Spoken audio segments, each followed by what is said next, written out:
suite à l'accident qu'il a causé le vendredi 10 février, Pierre Palmade a dû s'expliquer devant la justice de ses faits. Ce jour-là, l'humoriste de 54 ans a notamment reconnu avoir été sous l'emprise de stupéfiants lorsqu'il était au volant de son véhicule. Mais le 1er mars, nos confrères du Parisien ont réussi à obtenir certaines de ces déclarations faites aux enquêteurs. Outre sa forte addiction à des substances illicites, il aurait également d'autres dépendances. Lors de son audition, Pierre Palmade a ainsi expliqué avoir commencé à consommer de la cocaïne à l'âge de 20 ans et n'a jamais cessé depuis.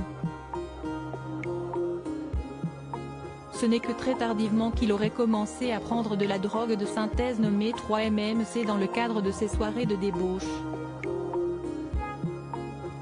Une drogue qui, d'après ses dires, serait plus forte et plus séductive que la cocaïne. Seulement, le comédien aurait également avoué avoir d'autres addictions. Il serait également addict au sexe, à l'alcool, aux antidépresseurs ainsi qu'aux produits codéinés. Une liste pour le moins lourde. Supérieur à Pierre Palmade, Muriel Robin, Michel Larocque, Véronique Sanson.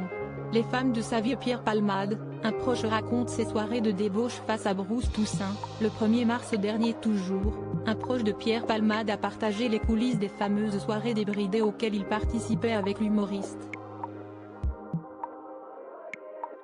Entre relations sexuelles à plusieurs, consommation de drogue et overdose. Les confidences partagées par ce témoin sont glaçantes. On pouvait être juste 2, 3, 4 ou 5. On a déjà fait des partous aussi, avec une dizaine de personnes, avait rapidement avoué Camille, Infonon, note de la rédaction.